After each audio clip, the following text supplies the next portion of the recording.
I was born in a small, dusty village where life moved to the rhythm of the wind and the chatter of market women.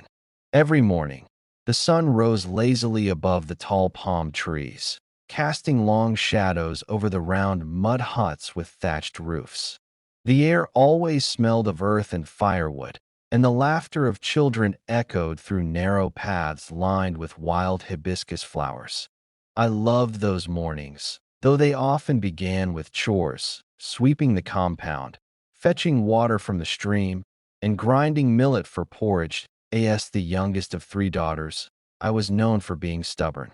My mother often said I carried the fire of my grandmother, a woman who spoke her mind and paid no mind to tradition.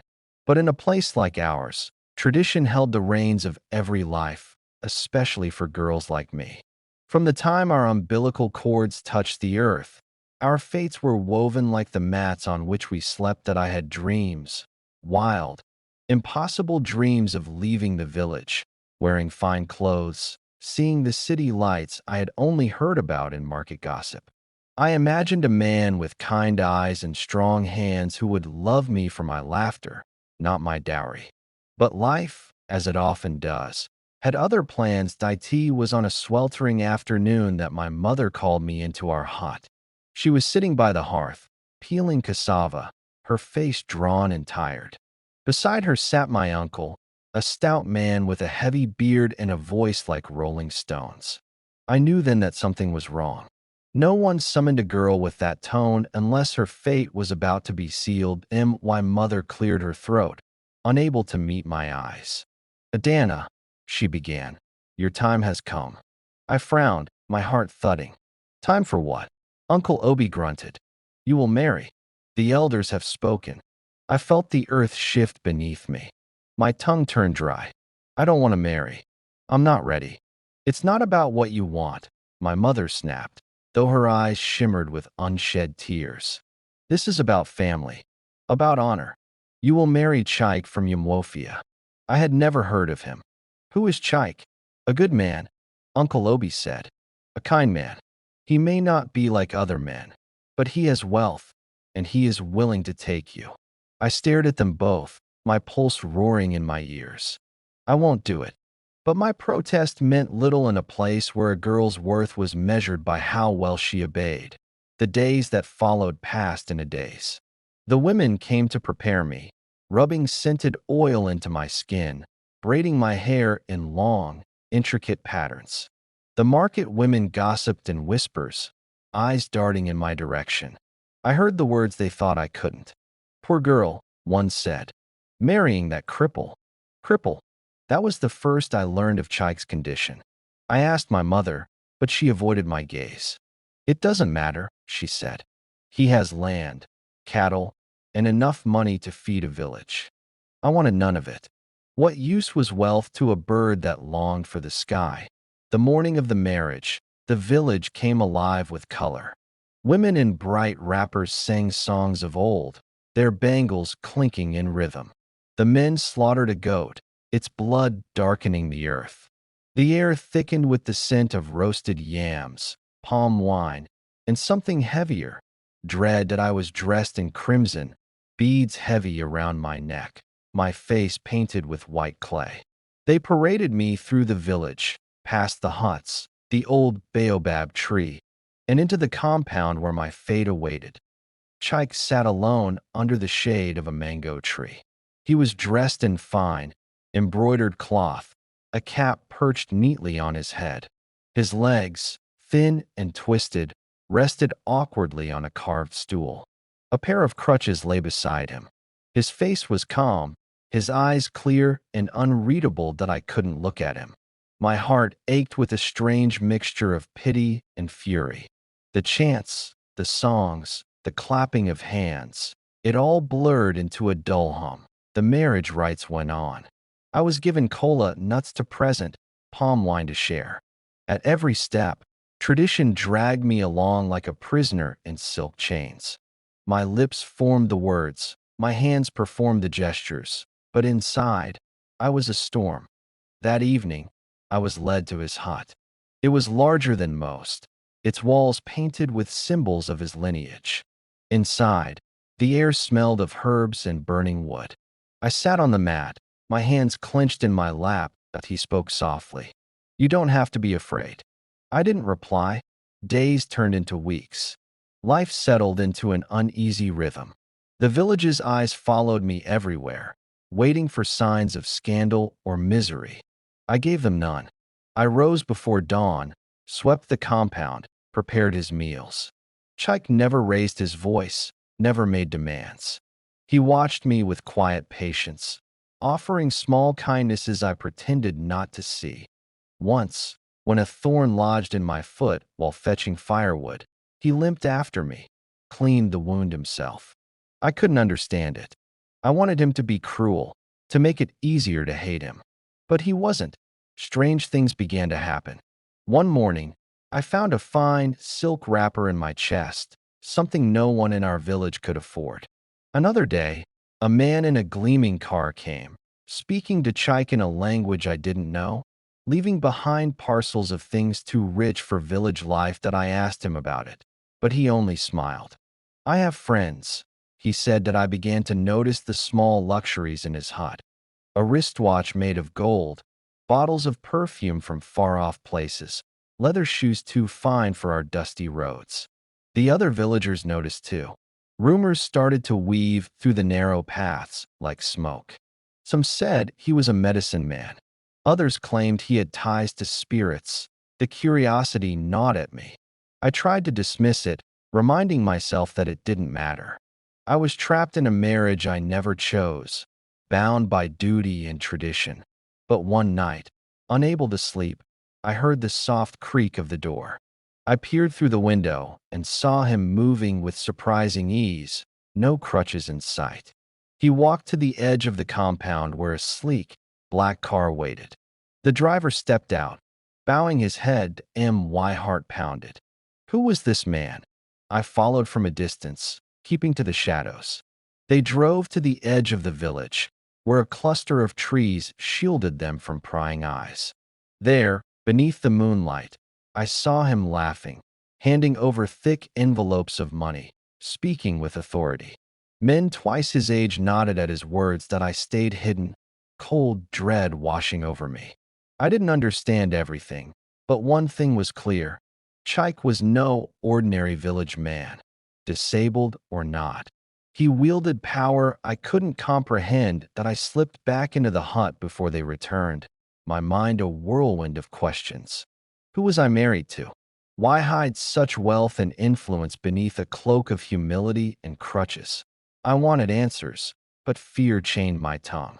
I lay awake as dawn painted the sky, the cries of roosters and the scent of dew mixing with the storm in my chest. By morning, I was no longer the same girl. The world I thought I knew had shifted, and the man I thought was a burden was a mystery I needed to unravel. Days blended into each other like dye and water.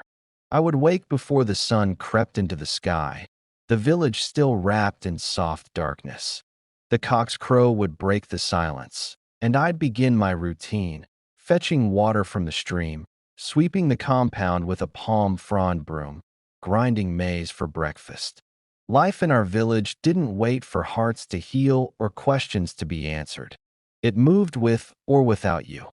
𝘨𝙧𝙤𝙬 remained a man of quiet mystery. The more I watched him, the more questions rose inside me. Every time a traveler from the city arrived in a car too polished for our dusty roads, I felt a tightness in my chest. Men who spoke with the confidence of chiefs addressed him with respect, even fear. They called him names I had never heard before. One evening, a visitor from the north, dressed in a flowing white 𝘼𝙛𝙧𝙤𝙬, bent slightly when greeting 𝘨𝙧𝙤𝙬. The old men in the village wouldn't even bow to the king. That I started noticing how the other villagers treated him. The market women gossiped but kept their distance. The young men who often challenged the elders in drink and wrestling matches lowered their eyes when he passed. I once heard Mama Ebel, the oldest woman in the village, say he was not a man to anger. When she saw me, she fell silent. That I wanted to ask him everything. Why pretend to be poor? Why wear crutches you didn't need? Why tie me to you in a marriage built on lies? But every time I tried, the words tangled in my throat. He spoke kindly, treated me better than many husbands treated their wives, and perhaps it was that gentleness that made my anger even heavier. One evening, as the sun melted into a deep orange behind the hills, I gathered the courage.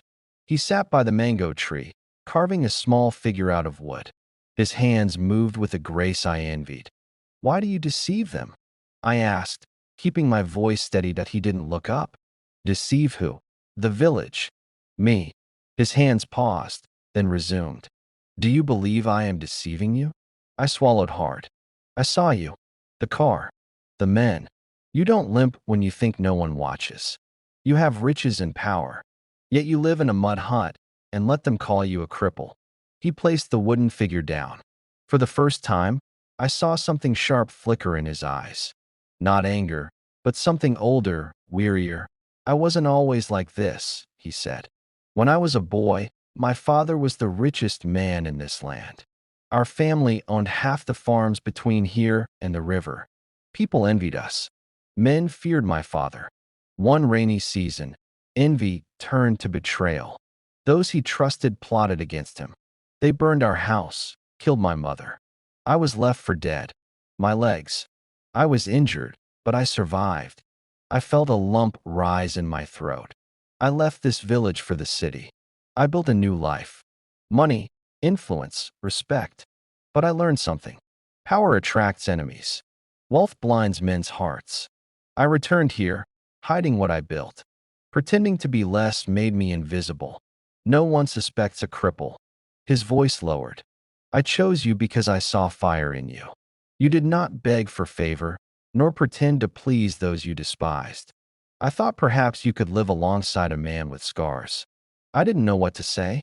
My heart twisted, guilt mingling with confusion. "But why marry me?" "Without my choice." His eyes softened. "I asked your uncle for your hand. He agreed. Your mother, she feared for you. The village would have forced you into a worse match soon. I thought to offer you protection. I wanted to scream that I didn't need protection, that I needed my freedom. But part of me knew the truth.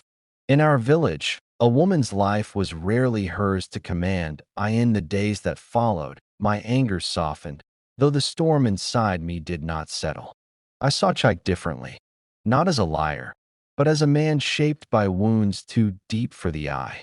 He still limped around the compound with his crutches when others were near, still let the world think him weak. But I saw the strength in his silences, the calculation in his gaze, that I began to notice how he treated people. The beggars who came to our door never left empty-handed. The orphan boy whose father had died in a hunting accident now slept under our roof. The old woman with no family ate at our table. Village festivals came, and with them, suitors for other girls. I watched them parade themselves, boasting of land and goats, none of them seeing the women as more than property. I wondered if perhaps 𝘨𝙧𝙬𝙬 deceit was the lesser evil. One night, as we sat outside watching fireflies dance in the humid air, he spoke of the city.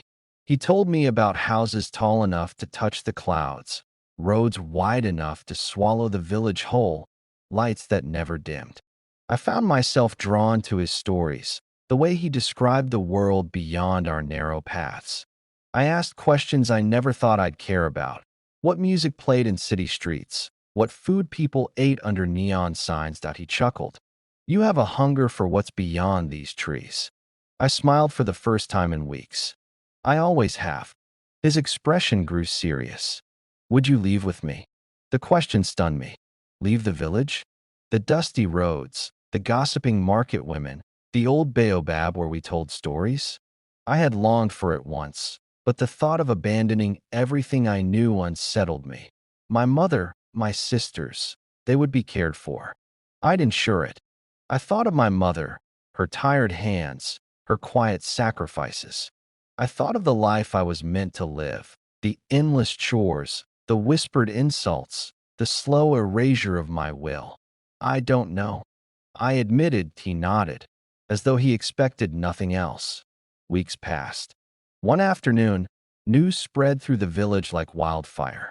A rich businessman from the city had died, and his wealth was being divided. Whispers of secret connections reached the elders. Somehow, 𝘨𝙧𝙬𝙬 name surfaced. The village men gathered, uneasy. Power, when revealed, unsettles those who believe themselves safe. That I returned home to find him waiting. A bag sat by the doorway. "They know now," he said quietly. "I cannot stay here much longer." My heart raced. I looked around, the hut's painted walls, the woven mats, the smoke-stained ceiling. I had cursed this place, and yet it was home. He took my hand. "Come with me, or stay. It's your choice now." No one had ever offered me choice before. Not my mother, not the elders, not tradition. I hesitated only a moment. "Yes," I said. His smile was small but genuine. We left that night. No farewells, no witnesses. The moon guided us through narrow paths. I glanced back once at the cluster of huts, the firelight flickering like dying stars. That we traveled by road, the city's glow rising in the distance. It was everything he promised. Loud, alive, strange. I saw cars so shiny they reflected the world, buildings taller than trees, markets filled with things I couldn't name. He introduced me to a new life. Fine clothes, rooms with soft beds, meals that tasted of spices I had no words for. He let me learn to read and write, to speak in tongues that didn't twist my name.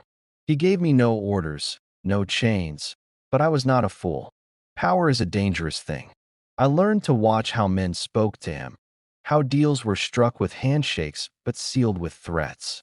I saw the shadowed parts of his world, favors owed, secrets kept.